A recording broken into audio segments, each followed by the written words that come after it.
God, grant me the serenity to accept the things I cannot change, courage to change the things I can, and wisdom to know the difference. Good evening, friends. Reading Tradition 7 from the 12 Steps and 12 Traditions. Tradition 7. Every AA group ought to be fully self supporting, declining outside contributions. Self supporting alcoholics, whoever heard of such a thing? Yet we find that's what we have to be. This principle is telling evidence of the profound change that AA has wrought in all of us. Everybody knows that active alcoholics scream that they have no troubles money can't cure. Always we had our hands out. Time out of mind, we have been dependent upon somebody, usually money wise. When a society of composed entirely of alcoholics say it's going to pay its bills, that's really news. Probably no air tradition had the labor pains this one did in early times. We were all broke. When you add to this that the habitual supposition that people out to give money to alcoholics trying to stay sober, it can be understood why we thought we deserved a pile of folding money. What a great things AA would be able to do with it. But oddly enough, people who had money thought otherwise. They figured that it was a high time we knew. Now, sober paid our own way, so our fellowship stayed poor because it had to. There was another reason for our collective poverty. It was soon apparent that while alcoholics would spend lavishly on the 12 step cases, they had a terrific aversion to dropping money into a meeting place hat for group purposes. We were astounded to find that we were as tight as the bark on a tree. So AA the movement started and stayed broke, while its individual members waxed prosperous. Alcoholics are certainly all or nothing people. Our reaction to money proves this. As AA emerged from his infancy into adolescence, we swung from the idea that we needed vast sums of money to the notion that AA shouldn't have any. On every lip were the words, "You can't mix AA and money. We shall have to separate the spiritual from the material." We took this violent new tack because here and there members have tried to make money out of their own AA connections. And we faced we had exploited. Now and then, grateful benefactors have endowed clubhouses as a result. There was sometimes outside interference in our affairs.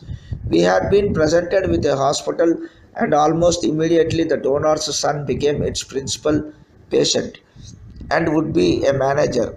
One AA group was given $5,000 to do with what it would. The hassle over that chunk of money played havoc for years. Frightened by these complications, some groups refused to have a cent in their treasuries. Despite these misgivings, we had to recognize the fact that AA had to function. Meeting places cost something. To save whole areas from turmoil, small offices had to be set up, telephones installed, and few full time secretaries hired. Over many protests, these things were accomplished. We saw that if there weren't, the man coming in the door couldn't get a break. These simple services would require small sums of money which we could and would pay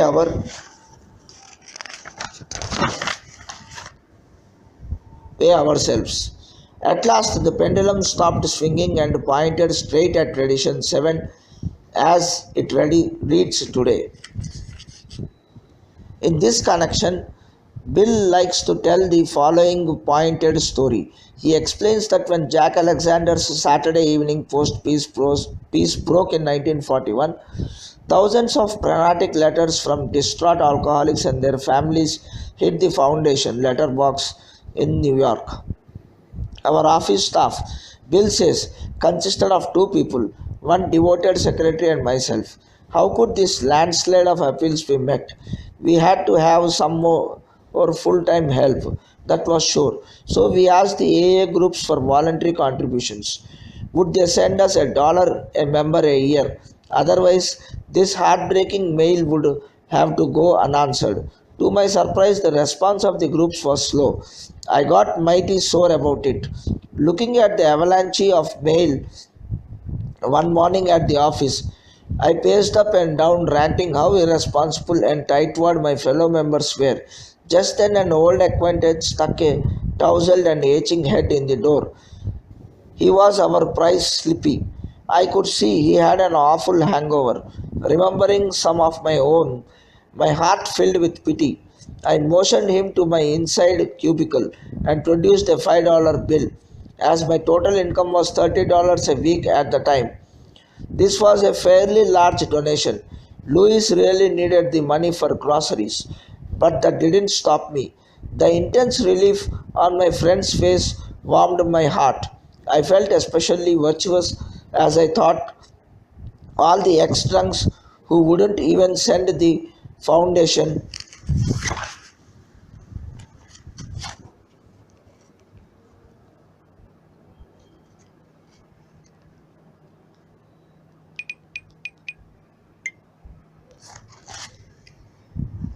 $1 apiece, and here I was gladly making a $5 investment to fix a hangover.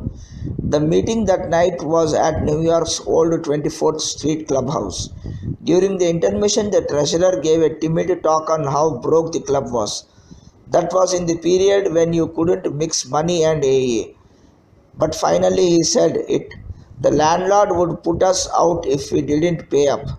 He concluded his remarks by saying, "Now, boys, please go heavier on the hat tonight, will you?" I heard all this quite plainly, as I was piously trying to convert a newcomer who sat next to me. The hat came in my direction and reached into my pocket, still working on my prospect. I fumbled and came up with a 5-cent piece. Somehow it looked like a very big coin. Hastily I dropped it back and fished out a dime, which clinked thinly, which clinked thinly as I dropped it in the hat. Hats never get folding money in those days. Then I woke up. I, who had boasted my generosity that morning, was treating my own club worse than the distant alcoholics who had forgotten to send the foundation their dollars. I realized that my $5 gift to the Slippy was an ego feeding proposition, bad for him and bad for me. There was a place in AA where spirituality and money would mix, and that was in the hat. There is another story about money. One night in 1948, the trustees of the foundation were having their quarterly meeting. The agenda discussion included a very important question. A certain lady had died. Where her will was read, it was discovered she had left Alcoholics Anonymous Trust with the Alcoholic Foundation a sum of $10,000. The question was, should AA take the gift? What a debate we had on that one. The foundation was really hard up just then. The groups weren't sending in enough for the support of the office. We had been tossing in all the book income, and even that hadn't been enough. The reserve was melting like snow in springtime. We needed the $10,000. Maybe, some said, the groups will never fully support the office. We can't let it shut down. It's far too vital. Yes, let's take the money. Let's take all such donations in the future. We are going to need them. Then came the opposition. They pointed out that foundation board already knew of a total of a $500,000 set aside for AA in the wills of people still alive. Heaven only knew how much there was we hadn't heard about. If outside donations weren't declined, absolutely cut off, then the foundation would one day become rich. Moreover, at the slightest intimation to the general public from our trustees that we needed money, we could become immensely rich. Compared to this prospect, the $10,000 under consideration wasn't much, but like the alcoholic's first drink, it would, if taken inevitably, set up a disastrous chain reaction. Where would that land us? Whoever pays the piper is apt to call the tune. And if the AA Foundation obtained money from outside sources, its trustees might be tempted to run things without reference to the wishes of AA as a whole. Relieved of responsibility, every alcoholic would shrug and say, "Oh, the foundation is wealthy, why should I bother?" The pressure of the fat treasury would surely tempt the board to invent all kinds of schemes to do good with such funds and so divert AA from its primary purpose. The moment that happened, our fellowship's confidence would be shaken. The board would be isolated and would fall under heavy attack of criticism from both AA and the public. These were the possibilities pro and con.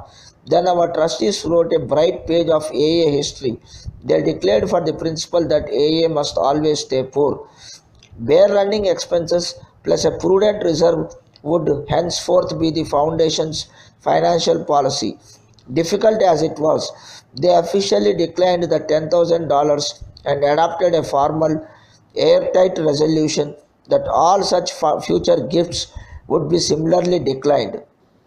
At that moment, we believe the principle of corporate poverty was firmly and finally embedded in a tradition. When these facts were printed, there was a profound reaction to people familiar with endless strives for charitable funds. AA presented a strange and refreshing spectacle, approving editorials here and abroad, generated a way of confidence in the integrity of Alcoholics Anonymous. They pointed out that irresponsible had become responsible and that by making financial independence part of its tradition, Alcoholics Anonymous had revived an ideal that its era had almost forgotten. God grant me the serenity to accept the things I cannot change, courage to change the things I can, and wisdom to know the difference.